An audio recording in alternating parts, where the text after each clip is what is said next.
My name is Andy Swanda. I first got involved with the Summer Festival by taking students to camp when I was a youth pastor at a church down in Savage. I'm Johnny Davey.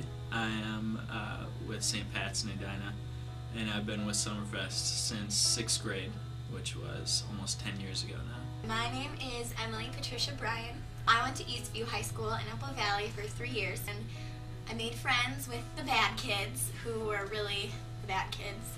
And I definitely became one of them. I was doing illegal things very, very often.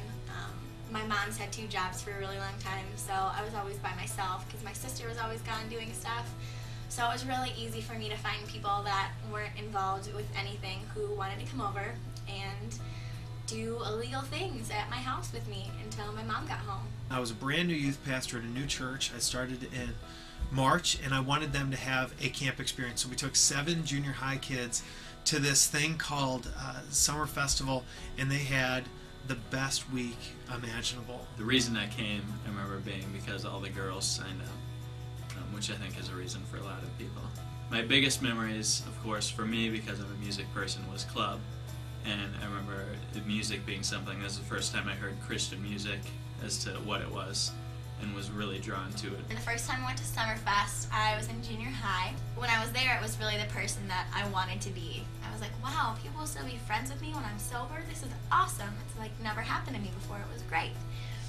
You know, honestly, I think the most powerful tool at Summerfest is just the creative use of humor and laughter. The way it breaks down barriers right off the bat. Kids get off the bus or get out of the van, and they are smiling instantly because they're engaged, and their world is so negative, and the use of humor is so negative and degrading that humor is used in such an uplifting way that they can laugh at their leaders, laugh at themselves, and just that laughter trickles throughout the week so that it then opens them up to hear about the gospel. I went to Catholic schools my whole life, so it's not like I didn't know anything about God or Jesus or anything like that. I learned about him my whole life and learned about him every day, but it wasn't until that camp that it became something real.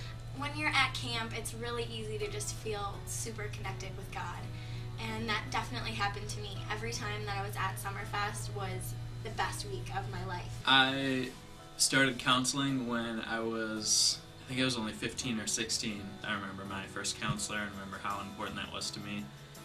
And I wanted to be able to do as good of a job as he did and pass that along. And I loved it. It was the first time that I realized this is something I think I'm good at and something that could be part of what I'm supposed to do in my life is counsel and work one-on-one in groups of kids like that.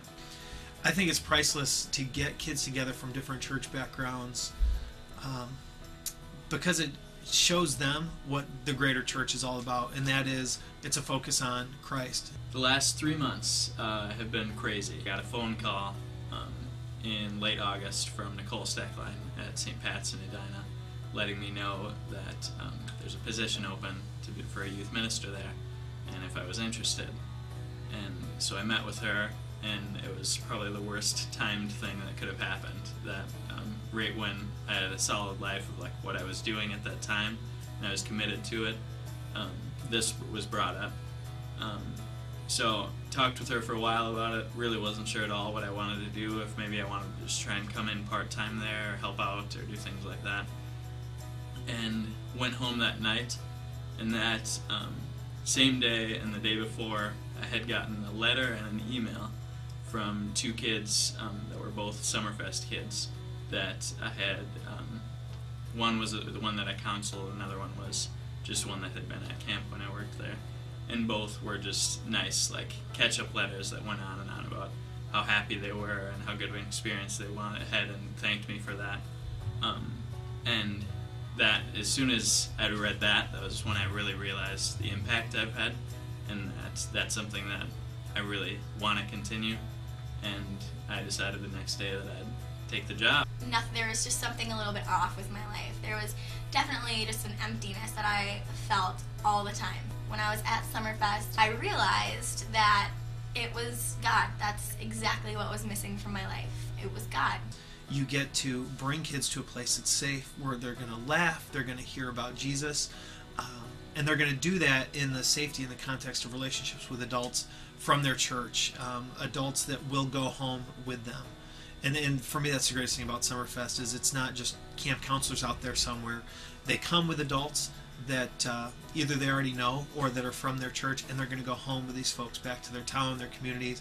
So as they continue this faith journey during the school year, they're not alone. I couldn't imagine not bringing my kids to Summerfest after experiencing it myself. It is entirely what made me have a strong personal relationship with God.